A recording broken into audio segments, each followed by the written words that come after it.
Welcome. It's indisputable. I'm your host, Rashad. Richey, good to be with you. We have a lot on the agenda today, breaking down news of the day.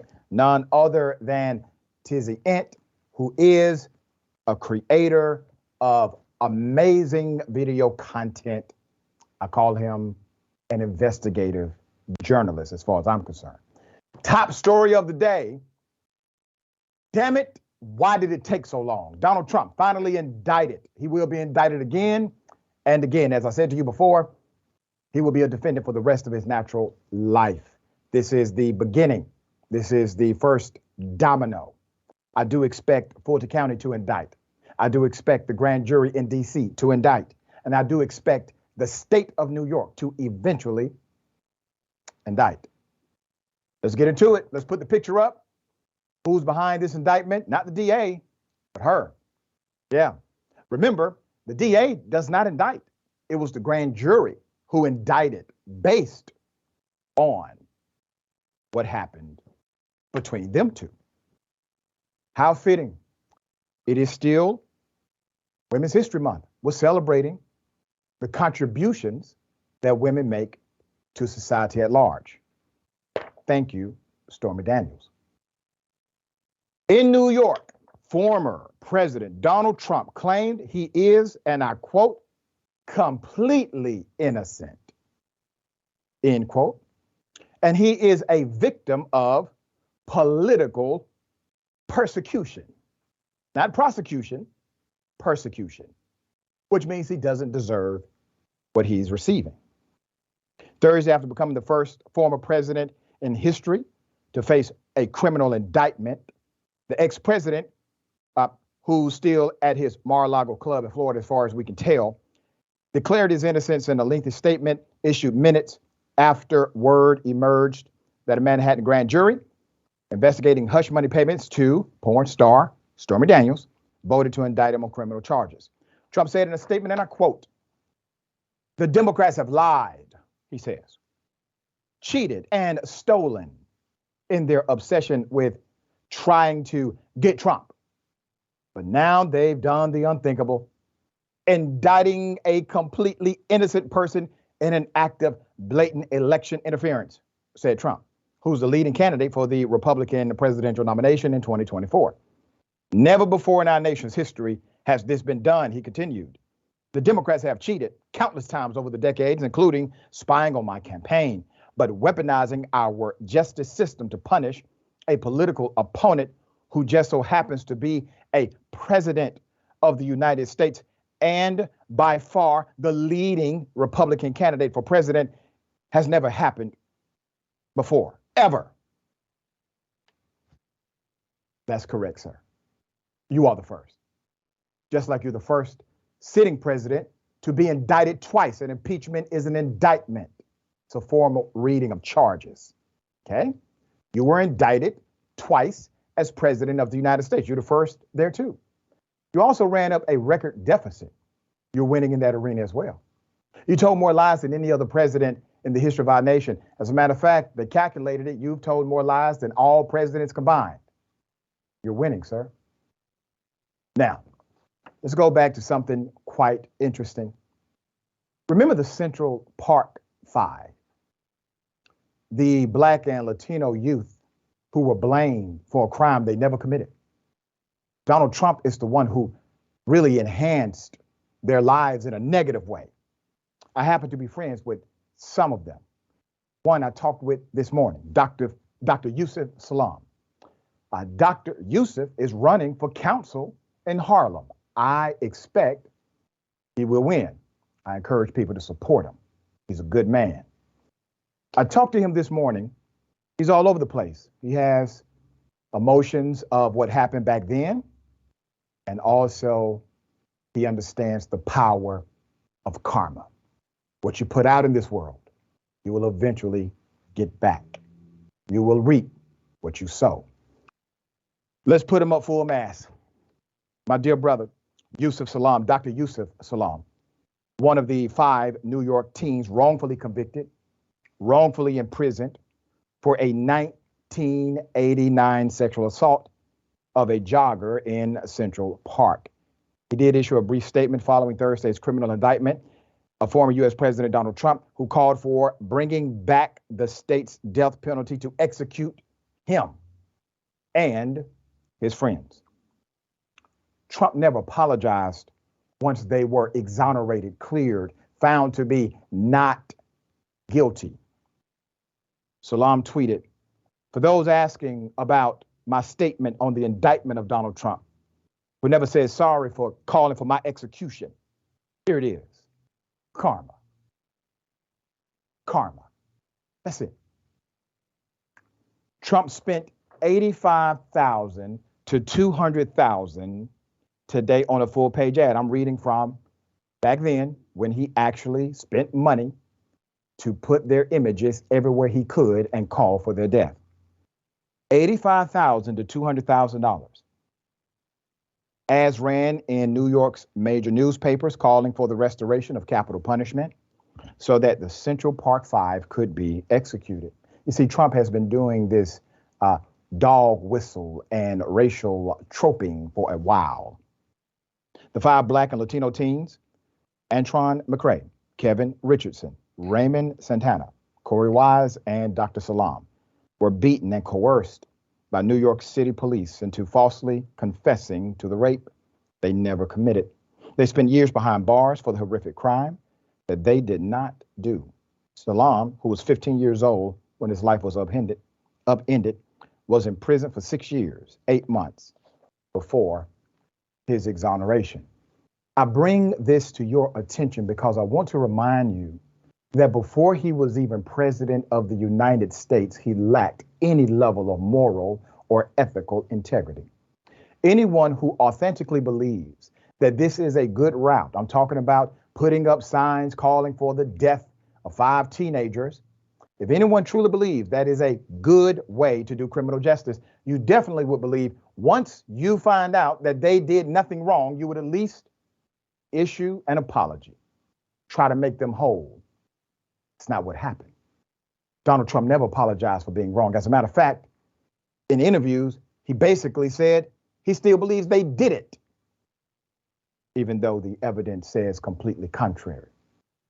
So when you feel sorry for this man who's being prosecuted for his own crimes, I want you to remember what he put others through who were children, and he did not give a damn. All right. My dear brother, what are your thoughts here? Yeah, it's obviously a unique day today, seeing that news come out last night, the internet losing its mind over it, and I think in many ways rightfully so, just because this is unprecedented. This is something that we haven't seen before, and I think there's no more powerful statement about that than Dr. Salam and his statements, bearing where he's come from and his kind of perspective on this with his previous interactions with Donald Trump. I feel like in this country, we oftentimes we're looking for people that inspire us, and a lot of people look at someone who's at Donald Trump, I should say, as someone who inspires them or someone who has been successful. To me, inspirational and a beacon of success is Dr. Salam. Mm-hmm. Someone who you want to talk about given a bad hand. Yeah. You want to talk about just could not have been put in a worse position. And to look at what he has overcome and where he is at today, from where he started, is nothing short of inspirational. Certainly much more inspirational to me than a man whose father lent him millions of dollars and then, turned around and failed up, yep. Which is how I look at Donald Trump. So, it's a very interesting day. It's, a tumultuous time. It'll be interesting to see, how our country and society as a whole sort of absorbs this, because we're getting into, this is new territory. This is completely like foreign to Americans and to the world. So, it's an interesting time to say the least. Yeah, and it is a slippery slope, but we have been on this slippery slope since Trump got elected. You got to remember, Trump put us on this fast track, refused to make any reasonable just compromises, refused to do so, left everyone with no choice.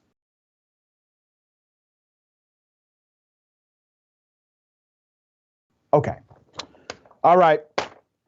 Republicans do not care if children eat during school hours.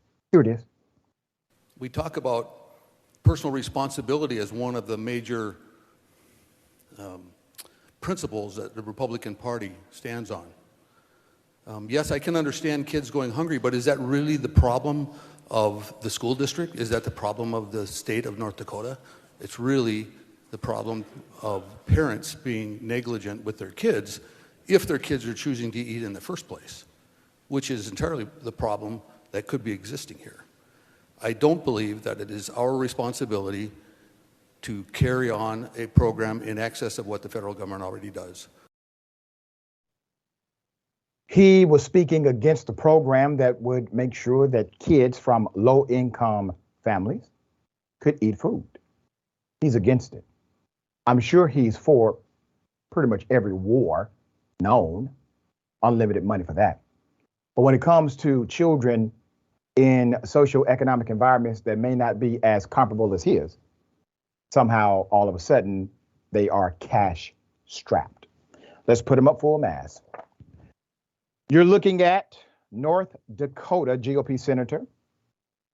While opposing House Bill 1491, North Dakota Senator Mike Wobema began blaming parents being negligent with their own children. He has no data to support it. He has absolutely no statistics to back it. He just said he thinks that's what's happening. The North Dakota Senate shot down a bill to expand a free lunch program for school children from low-income households. They shot it down after his speech, by the way. But it's possible the proposal could be revived. By a vote of 23 to 24, the Republican-led or dominated Senate failed House Bill 1491 on Monday, March 27. The proposal, sponsored by Representative Lori Beth Hager, a Democrat out of Fargo, would have dedicated about $6 million over the next 2 years to cover K through 12 students' lunch costs if their family income is less than double the federal poverty level. The House approved the bill last month. During the debate before the measure failed, the senator coldly explained his opposition, ensuring that kids are actually fed. Let's put up the Representative Hager, who has tried to champion this. The legislation is dead for now, but it could get a second life if a senator who voted against the bill Monday calls for it to be reconsidered and switches sides on Tuesday. Bill supporters said Monday afternoon that they had not decided whether they would attempt to find a colleague willing to resurrect the bill. Hager originally proposed using nearly $90 million in state funds to provide free lunches to all K through 12 students, but conservative members of the House amended the bill to only cover students below a defined household income threshold. That was your compromise. The compromise was fitting for both sides of the aisle. There's more. Families of 4 with incomes at or below $60,000 would have qualified for Hager's free lunch program in North Dakota, according to current poverty level income figures. A federal program already provides free meals to students from families making below 130% of the federal poverty line. So the state allocation would have applied to kids with family incomes 130 to 200% of the poverty level. Let me tell you why this is important. The current configuration of the federal number as it relates to who gets free lunch is based on a pre-pandemic and pre-inflation reality. Today, families are working more jobs, getting less money, and paying more for items. That's the reason why local communities have to be in position to make these adjustments when they understand their regional cost of living is not in context of the federal government's allocation or proclamation of what it should be. That's the reason this is important. So $1 in North Dakota may be something else in Georgia. That's why local control is important here. All right, my dear brother, thoughts here?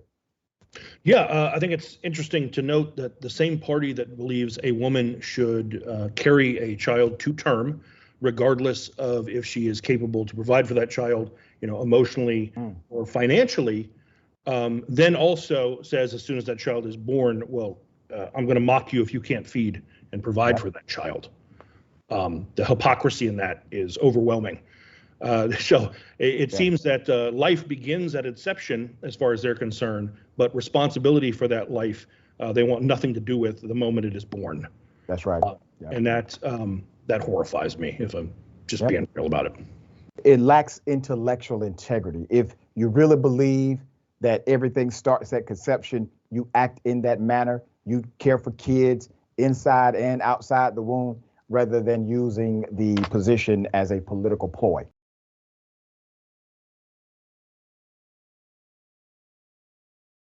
All right, hell of a thing happened. Repo man comes, repo man gets your car, repo man destroys your home in the process. You already have challenges paying the car. Now you have challenges living in the home that you were in. Let's put up the picture full mass. Such a sad story. A family of 6, they are now staying at a hotel. Why?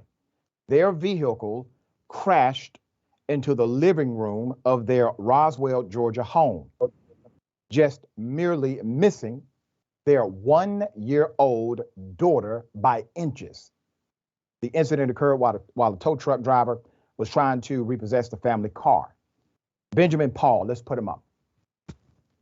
Benjamin says he fell a few months behind on car payments after buying the family's first home a year ago and welcoming his 6-week-old baby. The quote, "I didn't know that the car was out for repossession," said Paul. "I knew I was behind on payments, and I'd asked them about an extension, and I was kind of going back and forth via phone, call, or email. We hadn't worked out an agreement, so they sent a repo person to the house."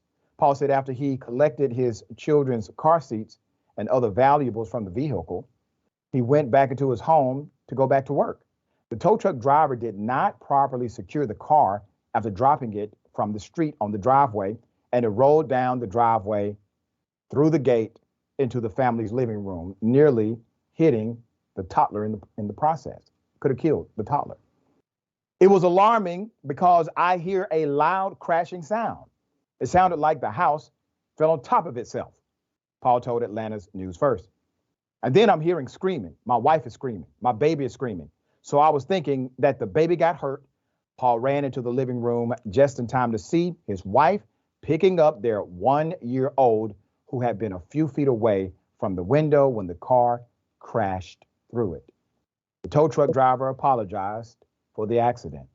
And Paul said he received a call from the company requesting an estimate for the cost of repairing the home. As for now, they are staying in a hotel while their home gets fixed, which would take at least 3 weeks. There's more. There's a quote, "My wife and I talked at length if I should share this story because it's embarrassing for the family." "That's fine," Paul said. "I would rather humble myself and ask for help than suffer in silence." He added, "We are in need of a place to stay, and we've incurred expenses as a result of being displaced for a time. Most importantly, we need a car. Like many Americans, we've been living check to check for a long time, and we are unprepared for a situation like this. Right now, we need all the help we can get to afford living accommodations, a family vehicle, and additional expenses.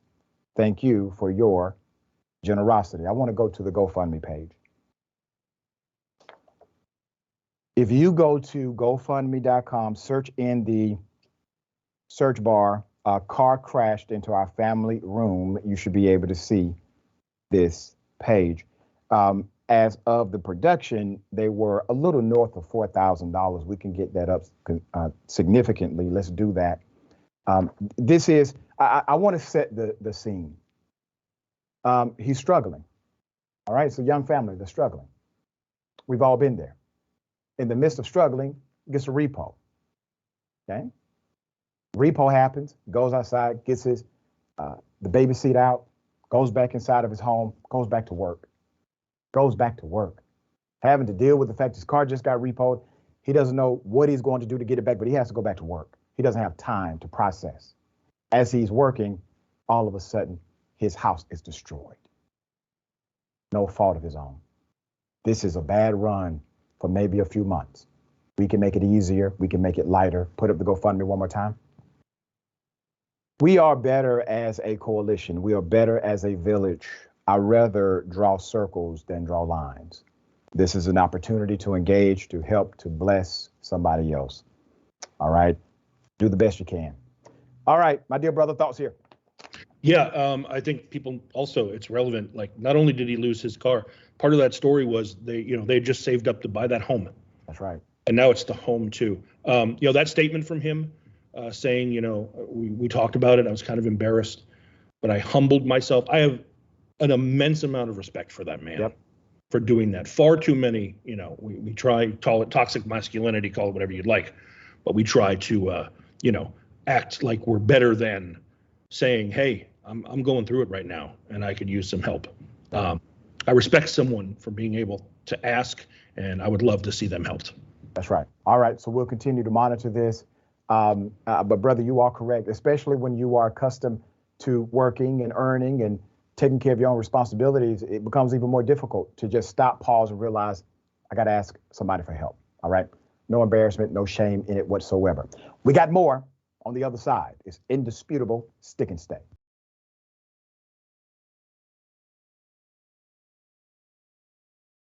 All right, welcome back. We have a lot of show left. Let me remind everyone the watch list.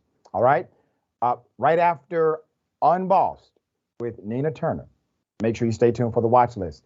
Jared Jackson shares his take on the stories you should be paying attention to: news, politics, culture, current events, sports, and more. Subscribe to the watch list. Watch live daily, 5 p.m. Eastern Time, 2 p.m. Pacific Time. YouTube.com/watchlist TYT. And also, don't forget, every Sunday at 1 p.m., the Rashad Richey Review on Sirius XM Urban View, channel 126. We'd love for you to drop by. It may be the most exciting 1 hour of your entire weekend. I'll wrap up everything that you need to know happened and things you need to look for during the week ahead. All right. Let me read some of these statements, comments.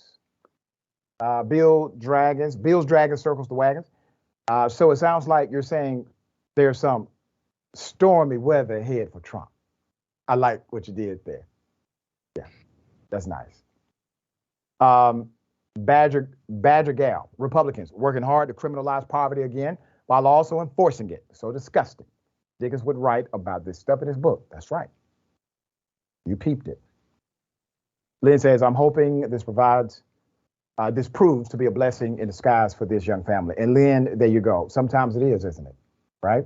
Sometimes the perceived bad in your life ends up coming the actual good in your journey. All right, let's go to Twitch. Teddy Bear Dragon. Oh, Doc, you read my mind with the Central Park 5. When the indictment happened, the first person I thought about was my friend, Dr. Salam.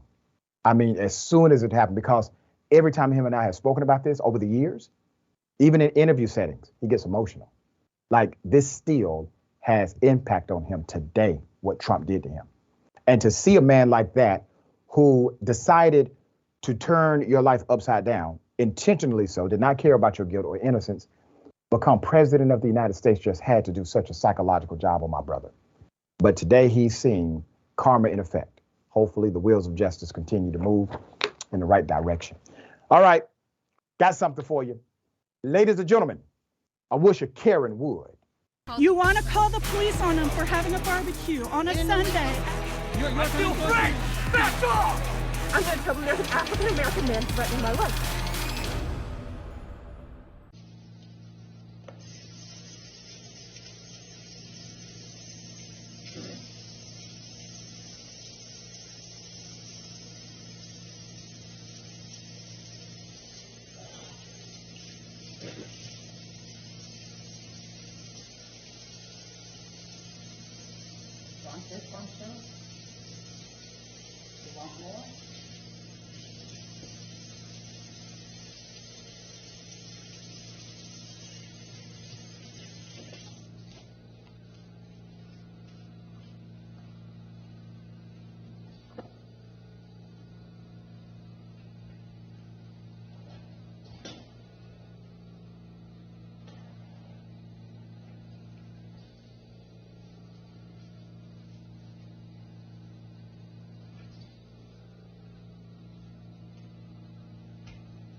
Very sad. This is a throwback, Karen. I wanted to highlight the patience, the professionalism of the caregiver.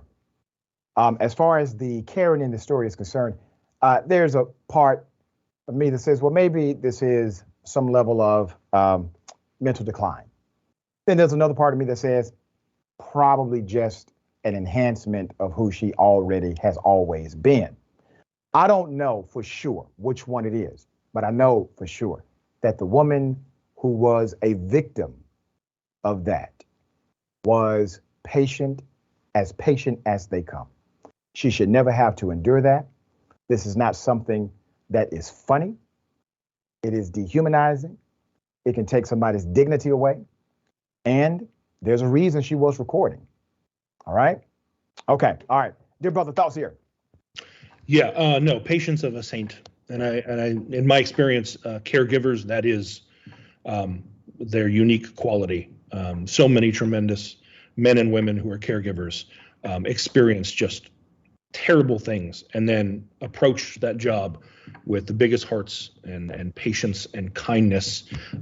Unfortunately, every time this video comes up, I see the comments, on Twitter and so forth. Oh, why is she recording her? What did she do first to cause this? How about she experiences this every single day? How about this is her day to day, and she just didn't want to feel crazy. She just wanted to go like, this is really happening to me. This is what I have to go through. Yep, right. Right. I appreciate that she did. I appreciate that, it makes me show appreciation for others like her. That's right. I hate that she had to experience it, but. Yeah. Here's what I want people to do. The next time you see somebody working in that industry, they don't have to be working for you or your family. When you see somebody, tell them thank you, because you realize how difficult that job is. The secret moments they can never share with anybody, the things that happen between a caregiver and somebody they're caring for can be dehumanizing. And they never say anything about it because it's part of the job. Just tell them thank you when you see them. Oh, you're getting very angry knocking that out my hand. There you go. You just stamped your feet just now. Yeah, I did. I didn't swear at someone or have a go at a 3-year-old child for walking on grass. Wow, I got you on camera now. Assault! Ma, assault! I'm grabbing hold of me. Let go my jumper. Touch me. Wow, don't you dare. Touch me, bitch. Ma, I've got her all on camera. She's just hit me. It's made it worse. Wow, I'm ringing the police now. You've just assaulted me. You're on private property. You ripped my jumper. Where's the rip? Piss off. Where's the rip? Go. Piss off. I'm giving this to the police. She's just whacked me one. I've recorded it. No. That's illegal. No, it's not. That's illegal. No, it's not. That's illegal. Take your wife. Don't, because she'll Take chuck your me. wife away. You're making it worse. I don't care. You're a silly old woman. Go get Arthur. It's fine. You shouldn't have come out. You shouldn't have come out. You shouldn't have done. You've made it so for walking a 3-year-old child for walking on the grass. Nobody spoke to 3-year-old child walking on the grass, and you think that's okay? It's not. Exactly. You need to talk to your wife. Look, the kid shouldn't have been on this path. That's fine. All you have to do is say, please, can you just not walk on the grass? He's a 3-year-old child. He's a toddler. Well, you should control him then, shouldn't you? I wasn't with him. He's running on grass. God, you're only making it worse. Can you please It's go just inside? grass. We get this all the time. That's It's fine. not just you. It's you. Me? And him. We live in the community. Now, damn it, this has got to stop. Karen inspired white on white crime. Put up the picture of these thugs. Look at that. Do you know what this was about? This was, according to the argument, this was about a 3-year-old who may have stepped on their property, possibly. Now, I'm learning a few things about Karenicity. Number one, if you are married to a Karen or date one, the longer you remain there, the more Karen-like you will become too. Number two, typically Karens will treat children as if they are more responsible than a responsible adult, holding them accountable to things they would not hold themselves accountable to. It is interesting that every jurisdiction on the planet recognizes what's called an unintentional trespass. Unintentional trespass is when, let's say, a child walks on a property by accident, or a dog gets away temporarily, or maybe you do it and you didn't know that you were on somebody's property. It's called unintentional trespass. It is not enforceable as a criminal act. All right. Just wanted to clear that up because she said it was illegal. Sharing extreme actions, we do know what is illegal. Yeah. When she went up and decided to put her hands on the person recording. Now, that's against the law. In any country. But I do love it, Dr. Richey, when you dissect these Karens with British accents. It's among my favorite. I thought, I had to look closely. I thought it was Camilla at first, the new queen. It was not. That would be great. She'll leak to the press, the tabloids on Harry, but she wouldn't do this. Newsflash, toddlers pick your flowers, your nice flowers. They take and grab mashed potatoes right off your plate. It's what they do. It's not worth catching a domestic case, which is what should have happened here. Yeah, exactly.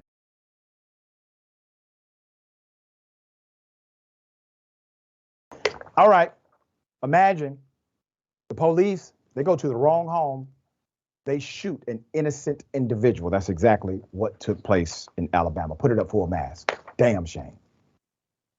In Alabama, 50-year-old Ray King was killed when Madison County Sheriff deputies were responding to a report of gunfire on January 6th. King had worked as a custodian at New Market School for the last 15 years. They were in the wrong home and shot and killed an innocent man.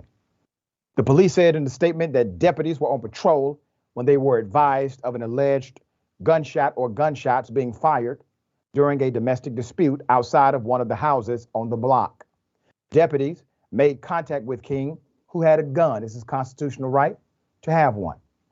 The office said in the statement, deputies fired their weapons, striking King, who died at the scene. You see this pictured there. Those are broken windows from bullets. Okay. However, WHNT and WAFF reported that family members said the deputies responded to the wrong house. They said the domestic dispute involved a female family member at a nearby home and not King at all. The stations did not name the family members. WHNT said the sheriff's office did not immediately respond to the TV station's inquiry about the family's claims. The deputies involved in the shooting were placed on administrative leave, pending the outcome of an investigation headed by the Alabama Law Enforcement Agency. Let's put up the sheriff. Buck stops with him. He's supposed to be in charge. Madison County Sheriff Kevin Turner had requested the investigation on the matter, which is standard protocol for all deputy-involved shootings, according to policy. Now, at this point, what it seems to be is a lack of investigative prowess, a lack of actual engagement by way of protocol and standard. Why do you shoot and kill someone just because they have a gun? It is constitutional to have a gun, right? It's constitutional. Do you think the man who works at the local school wanted to kill the police? Of course not. He was likely in shock, trying to be protective of him and his family. Now you have lack of transparency. Sheriff's office not giving you any more details. You don't have an actual official report of where they got it wrong. How did they get it wrong? They're not talking at the moment. All right, we will stay with this story until the development comes. Dear brother, thoughts? Yeah, I mean, they said something like 8 shots were fired. That's what drew the police there. It's extremely reasonable to think that's the reason he was armed. That's right. He heard the same shots that drew the police officers. Yep. He did what he is constitutionally protected to do. He armed himself to protect his family, and instead the people who are commissioned to protect his family and protect his community are the very ones who took his life. I would love to know where a lot of the Second Amendment people are on this.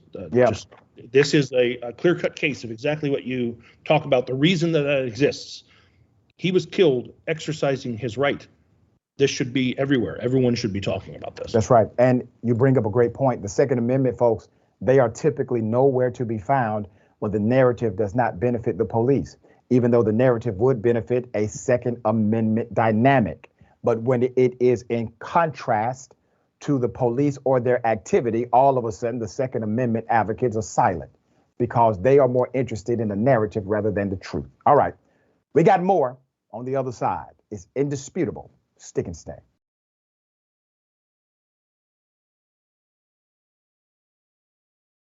All right, welcome back. We have a lot of show left. Let me read some of these amazing comments. Let me start with Havar Ellis. You already know the Karen necessity runs super deep in this one. Karenicity. That's right, Karenicity, yes. C. Michael Henson, thank you, C. Michael. I'm also torn about this one, Dr. Richey, but there is one thing I am sure about. This caregiver has a special spot in heaven waiting for her. Agreed. C. Michael Henson again, thank you, dear brother. All right, California Police Union Chief accused of trafficking major narcotica. All right, let's put it up full mass. You're looking at an alleged prolific drug dealer. Joanne Marine Segovia, the executive director of the San Jose Police Officers Association, was nabbed in a national fentanyl distribution ring after authorities said she ordered thousands of opioids, thousands, from abroad in packages labeled wedding party favors, gift makeup, chocolate and sweets. Okay. Yeah, she came up with a major scheme, according to the authorities. Criminal complaint filed on Monday charges Joanne Segovia, 64 years of age, with an attempt to unlawfully import fentanyl, the U.S. Attorney's Office said in a news release. There's a lot of background here. Here it is. This is an incredibly disturbing allegation. No one is above the law, regardless of who their employer is, said the mayor of San Jose, Matt Mahan. This was in a statement to KRON4. Segovia is now on leave from her position with the union, according to SanJoseInside.com. In the statement, union spokesman Tom Sagu said in a statement, the union was informed Friday of the news and is cooperating with the investigation. The board of directors is saddened and disappointed at hearing this news, and we have pledged to provide our full support to the investigative authorities, the statement on the union's website said. Now, she's not a police officer, even though the federal government does mention that she actually said she was at a particular point in this journey of hers. There's more background to the crimes, all right? Segovia was caught as part of a Homeland Security investigation into a drug network that shipped hundreds of parcels from abroad containing hundreds of thousands of pills to 48 states from the San Francisco Bay Area. Segovia had 61 shipments mailed to her home from countries including Hong Kong, Hungary, India, and Singapore. This happened for about 7 years, between October 2015, January 2023, authorities allege. Between July 2019 and January 2023, officials intercepted five shipments. Inside were thousands of pills, including synthetic opioids, tramadol, and tapentadol. Some parcels were valued at thousands. Segovia used encrypted WhatsApp messages to plan shipments, allegedly exchanging hundreds of messages with someone using a phone with the country code in India between January 2020, March 2023. This is all leading to what we would call a sophisticated network. Okay, there's more. The messages discuss details for shipping and payment of pills and contain hundreds of pictures of tablets, shipping labels, packaging, payment receipts, and payment confirmations. In the news release, Segovia used her office to distribute drugs, in one case sending a supplier a photo of a shipment made using the UPS account of the San Jose Police Officers Association. That's what authorities allege. A complaint details unusual shipments, the suspect's conversations with agents about them, and numerous text messages suggesting a double life. In another interview, when questioned about this, she told agents she had nothing to do with these orders, blamed everything on a woman she identified as a family friend and housekeeper. Okay. All right. The family friend and housekeeper did it all. She actually said, I don't really want to throw her under the bus, but I have to be honest here. That's actually what she told the investigators. I don't want to throw her under the bus, but I must be honest about what she did. Quite fascinating, quite interesting. But you know what didn't happen? Her home did not get raided and she did not get shot and killed. Okay. She's alive. She's going through something called due process. She will be able to actually launch a defense if she chooses. And at the end of that, typically, a jury will decide her fate. That is what the Constitution provides. She will get every single bit of it. All right. Dear brother, thoughts here? Oh, yeah. The Chef's Kiss is using the Police Association's UPS account to send packages. Wow. Paulina Escobar, here working for the police union. I think something that we should all kind of remember is we live in a country where there are people who are doing federal time in prison for having a dime bag of marijuana. Yep. And we don't know what kind of time she's going to serve. Hopefully, she's convicted. She's going to serve time. But like you said, she'll receive her due process. But I'll tell you what, I'll go ahead and make the call now. Unlike those people who are, serving time for small amounts or whatever it may be, she almost certainly will get a Netflix documentary out of this. There'll be readings that come out of this. Oh, isn't that fun for her? Meanwhile, there's people who, their lives are ruined and over considerably less. I mean, what she did is allegedly what she did is absolutely. You make a great point. She may be able to bounce back, make a bunch of money off of it, tell a story, write a book, do a Netflix documentary. Boom, she's moving on with her life. You are so right. And I would be surprised if she got like legit time as any other drug dealer of her caliber. Now, you got to admit, if this is true, she is a prolific drug dealer. I mean, she's moving major weight throughout the country.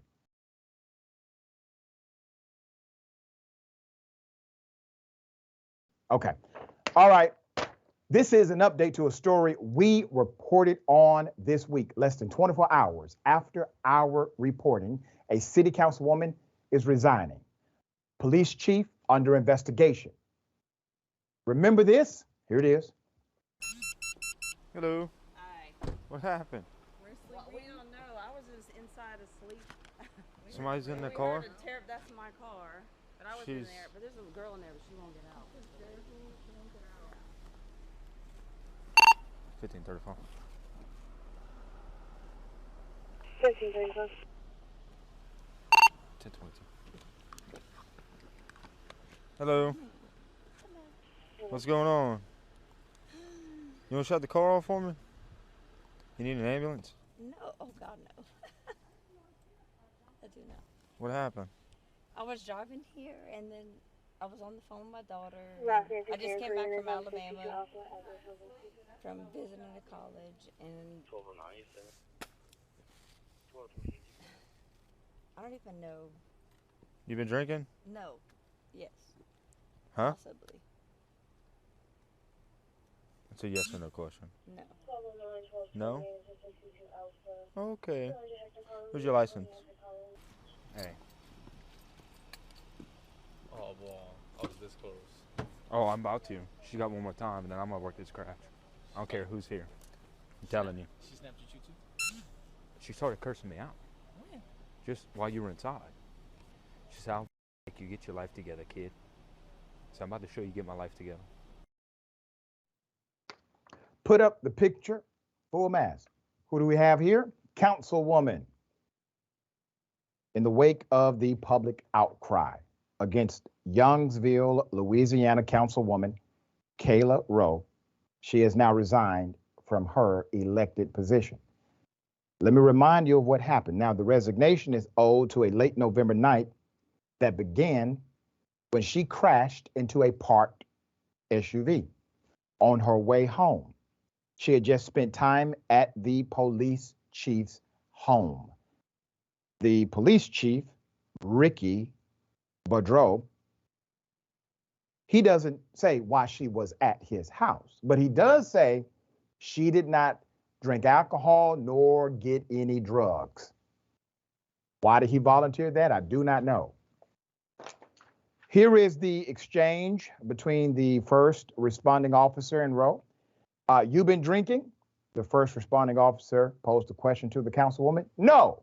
Yes, possibly. She responded. That means yes.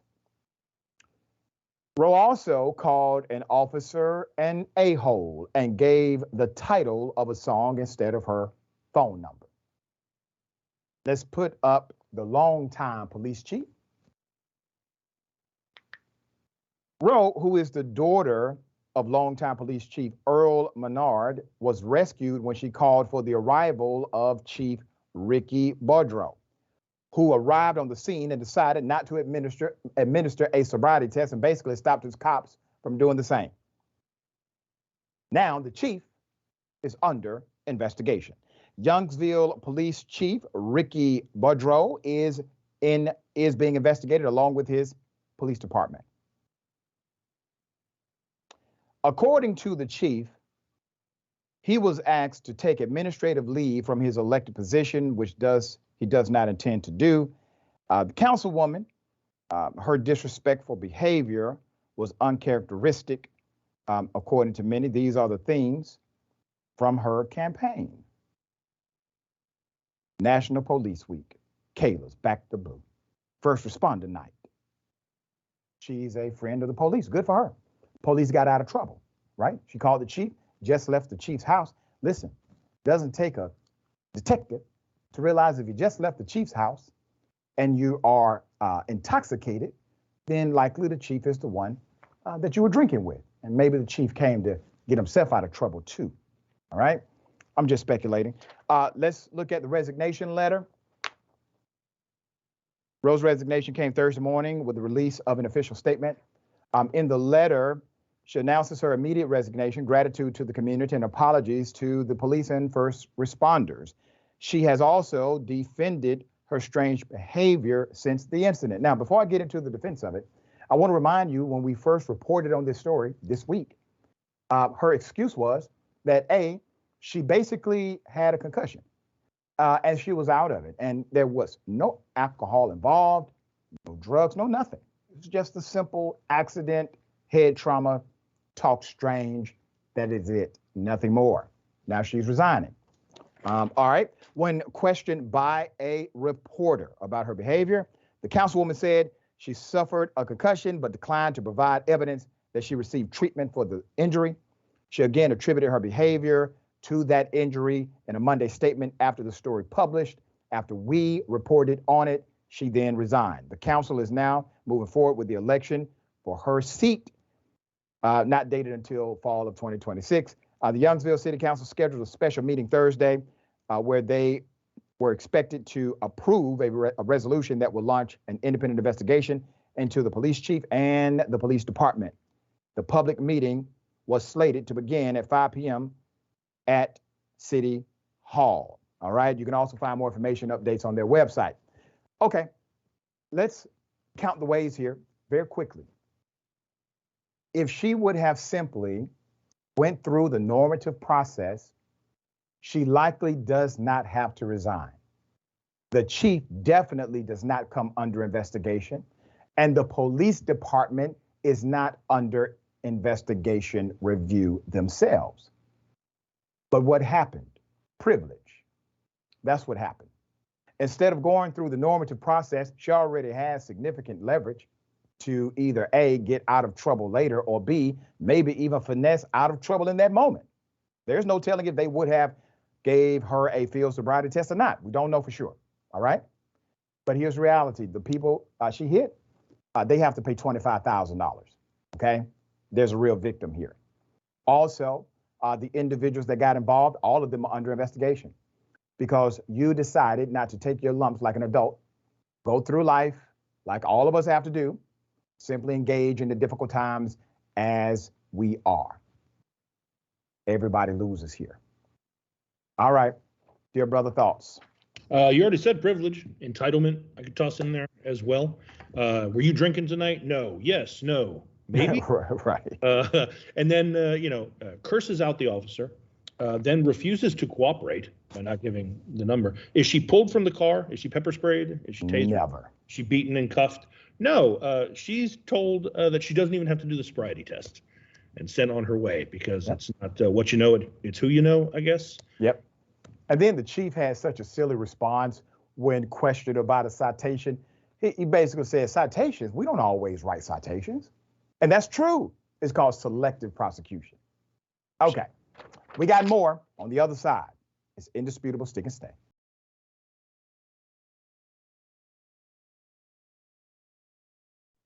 All right, welcome back. We have a lot of show remaining. Let me read some of these beautiful comments. All right, Bills, Dragons, circles the wagons. Damn, she was trying to be the Nino Brown, kingpin of police union officials. And listen, she was distributing this. So she has a network where she's the supplier.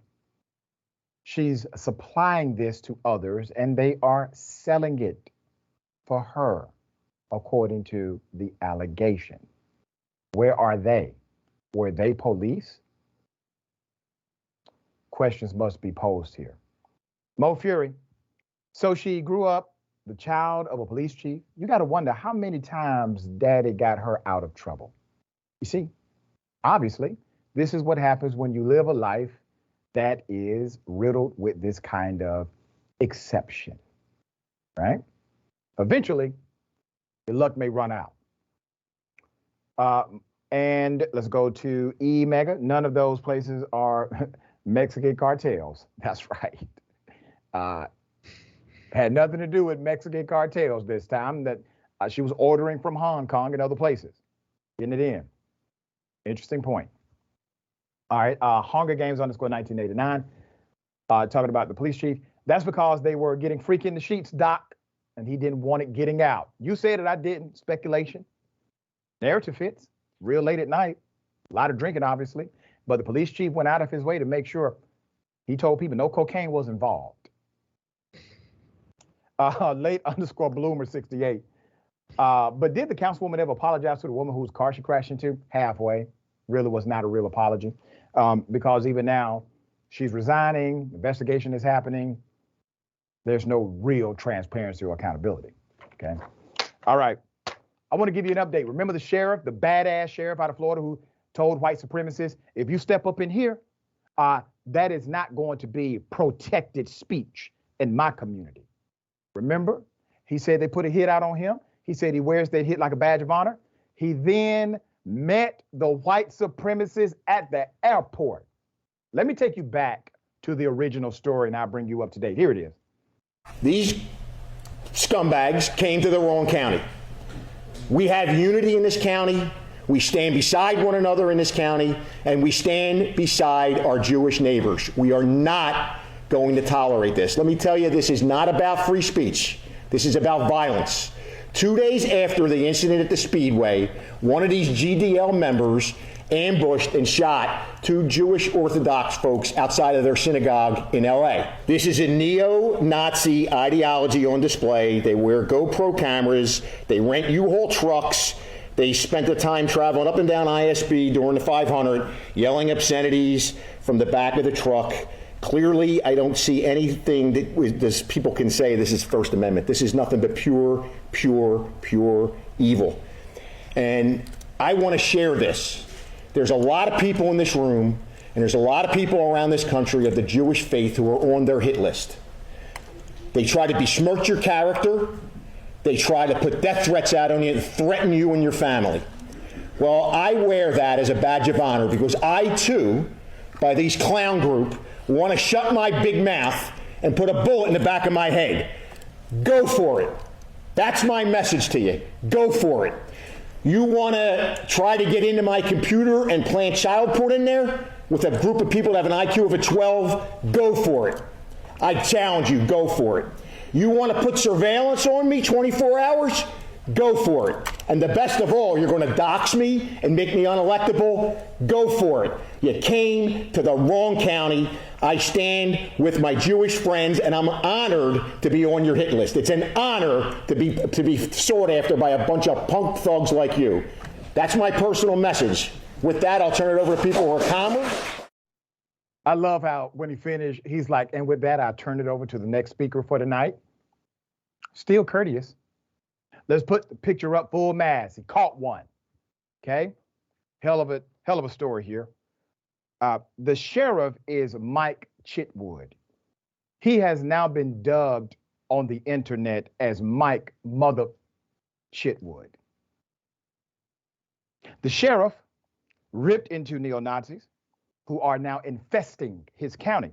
The reason why he was making that speech, ladies and gentlemen, is because there are some people in the room who said, hey, these individuals are just expressing their freedom of speech. So he wanted to get everyone on the same page.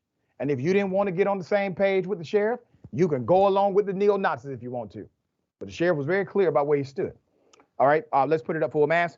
Richard Golden, 38, stands accused of one count of making a written threat to kill or do bodily harm. He was charged earlier this month for allegedly threatening the county sheriff, okay? Now, due to the sheriff's recent stand against neo-Nazi hate group, the defendant was arrested at his mother's house in New Jersey. They had to extradite him to the local community. Let's put it up. Who was there to meet him at the airport? Sheriff Mike Mother Chitwood. Following the arrest, the sheriff confronted Golden by meeting him at the airport, said to the man, I'm the sheriff. Hope you enjoy your stay. Welcome to Florida. The sheriff criticized the Golden for refusing to speak up for himself. I want him to look in my eye and say, you're the guy I want to put a bullet in your head, Chitwood said. He walked right by me. I mean, how gutless can you be? The sheriff went on to denigrate keyboard commandos. I love it. He calls them keyboard commandos who post racist and anti-Semitic threats in extremist-oriented spaces online. They're preaching all this stuff about wiping out a race, wiping out a religion. We're not going to stand for it. Golden, the white supremacist, is currently being held on a $100,000 bond. Sources say he is unable to pay it. All right, hell of a story. Saga continues. One sheriff says, nope, not free speech, not when you're threatening people, and I'm going to enforce it. Keep playing. He kept playing. The sheriff sent somebody to pick his ass up, met him in Florida, and said, welcome. All right, thoughts here, dear brother. Mad respect for Chief Chitwood. And let's not forget that Chief Chitwood had to make those statements because no one above him would. That's right. That's correct. We've had this Nazi group has been running all over Florida, and Florida's Governor Ron DeSantis can't be bothered to talk about it. When it's brought up to him, he says, oh, that's just the Democrats trying to make me look bad. I don't understand how hard it is to simply say, these people are not welcome in my state. This is not a place for you. And then he acts like him being asked about it is offensive. If there was a hurricane in the state, you'd be asked about it. If there was a mass shooting in the state, you'd be asked about it. You got Nazis running around on the streets and reporters go, hey, what are your thoughts about this? That is not a difficult question to answer. It's not hard to say, I disavow these people, and he couldn't be bothered or didn't want to do it. Very well said. The governor, Ron DeSantis, he has more vitriol against black protesters that are peaceful than he does against violent neo-Nazi members. So it is an interesting compare contrast. Yeah. Remember, Florida's where woke comes to die, but apparently Nazis do just fine. Exactly. All right, brother, always a pleasure, man. Thank you for being on the show. This has been a high honor for me to have you here, man. Thank you for all you do. For people who are watching, they would like to follow you, check out your great work. How can they do so? Certainly. TizzyEnt, TizzyEnt on Twitter, Instagram, TikTok. I'm in all of those places. So yeah, it's pretty easy to keep up with me there. Awesome. Thank you, my friend. Until next time. Thank you. All right.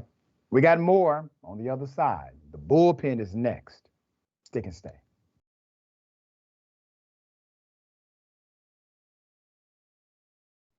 Welcome back. We have a lot of show left. Let me read some of these amazing comments before we continue the program. Thank you all for joining the conversation.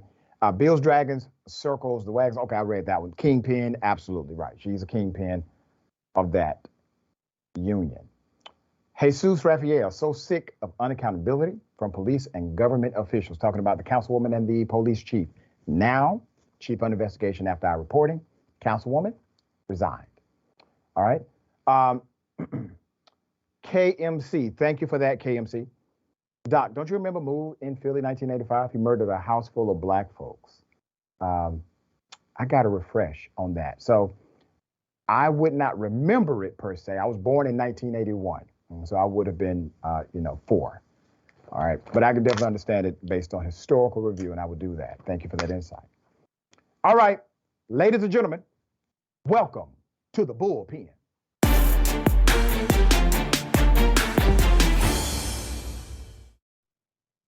He's back to celebrate the indictment of Donald Trump. We have Shelley Winter, my dear friend, Republican commentator and radio personality extraordinaire, WSB.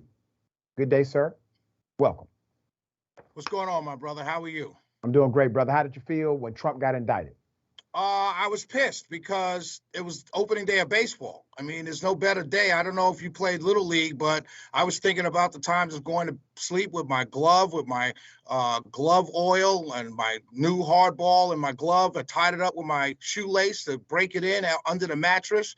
And I went We're to talking see, about a glove, right, brother? What are you talking about? I'm talking about a baseball glove. Okay. You didn't play Little League? Yeah. So anyway, you probably didn't. I know y'all. I did, dear brother. I was a prolific baseball player. Right. I played for high school. Was all state. I got you. Look up. It's on. My bad. So anyway, I was mad because it was opening day of baseball. Also, I just come from Cobb County here in Georgia to see. Yeah. I didn't get to see him, but Ron DeSantis was up there speaking and got his new book. And I was talking about that on my show, and the news broke right in the middle of the show. And I was like, wow.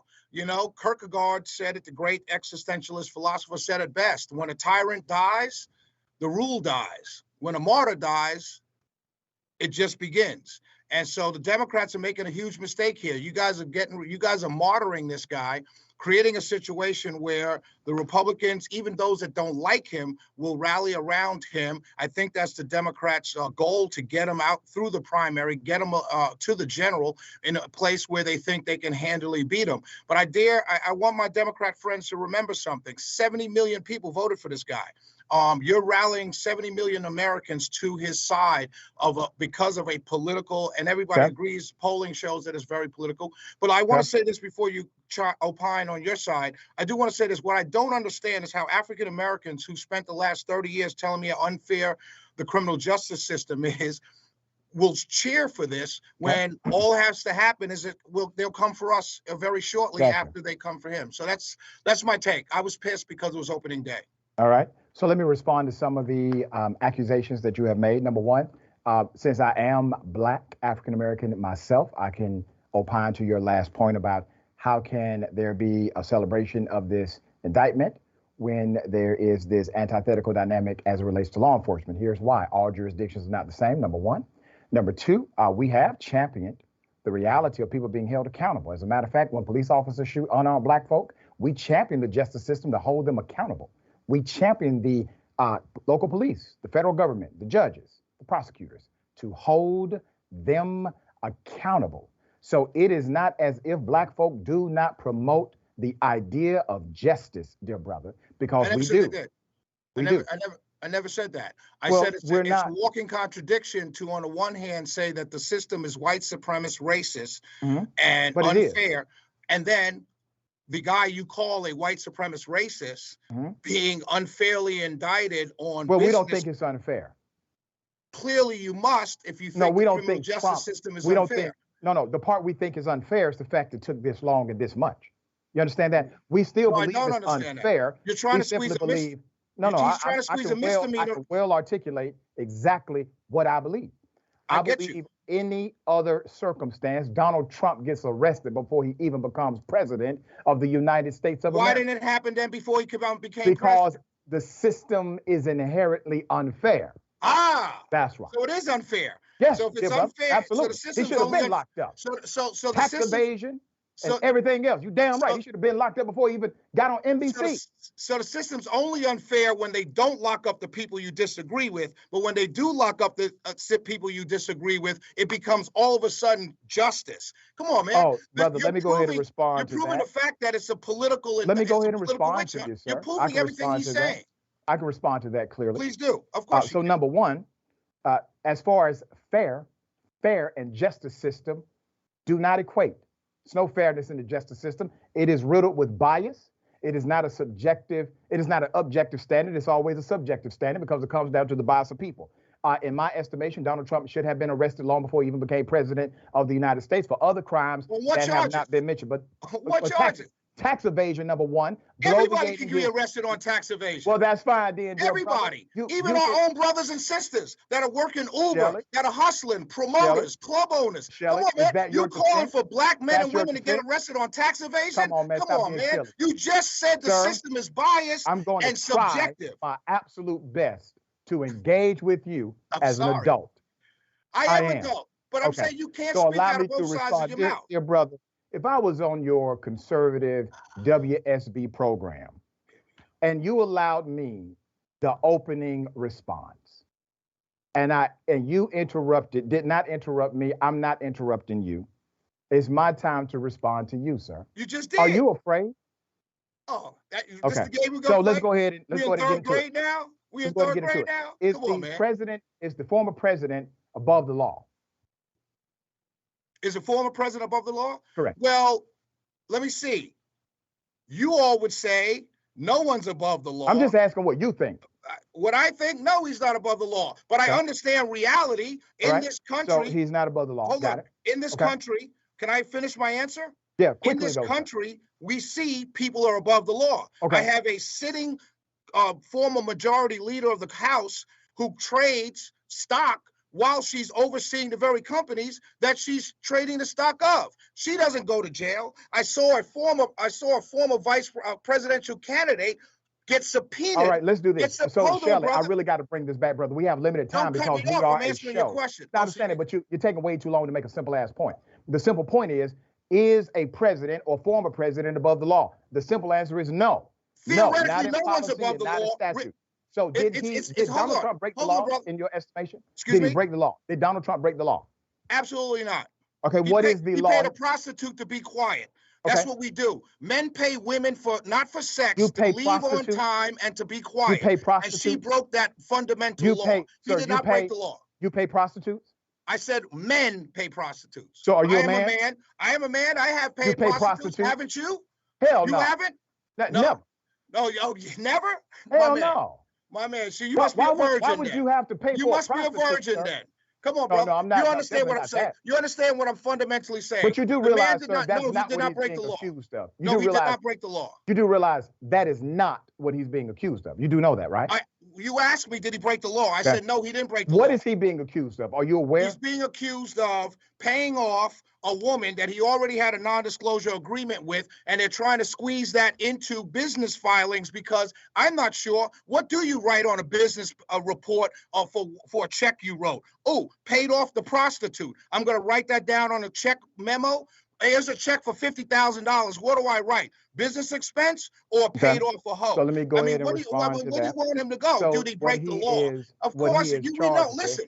What he is charged with, dear brother, under the New York Code, what he is charged with is the fact that he, in violation of his own agreement per ethics in campaigning, he paid an item of value. No, did not, sir. I'm telling you what the you're in law school. How can you not know this? I'm telling you what the he's got 34.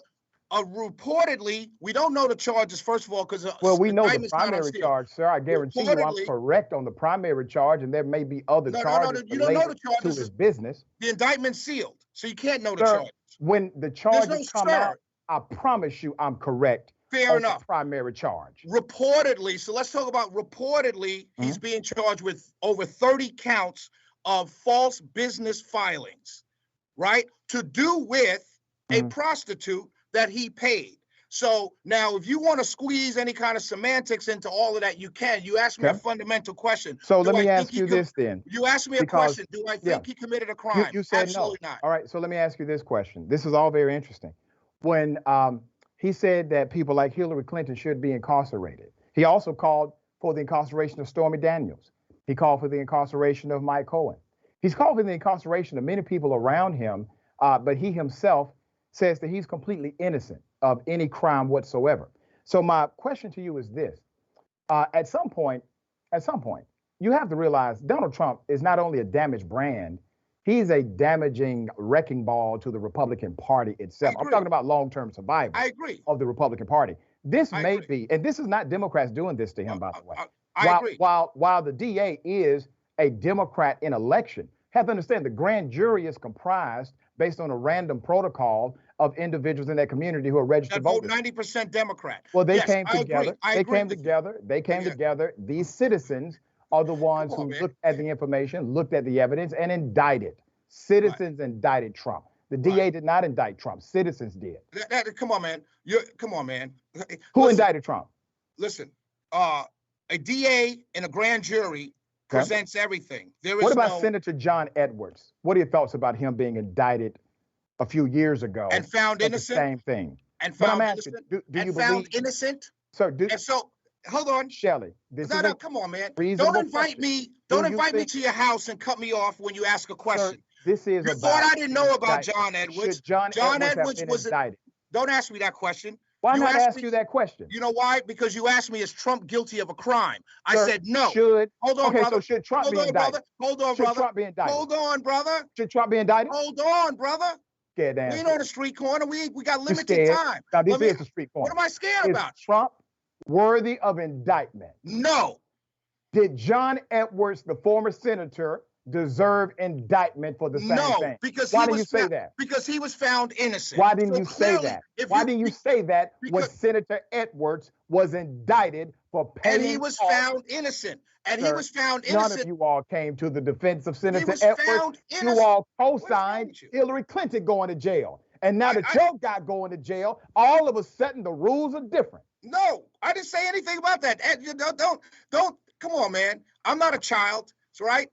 John Edwards didn't deserve to be indicted because he was found innocent. Trump didn't deserve to be indicted because he will be found innocent. This is the process, dear brother. Good. This is the process. Due process is the way you exonerate innocent individuals as well. That's how we do it. Well, that's how rich, well-connected white men who have the ability to defend themselves in the court of law because all the resources. Absolutely.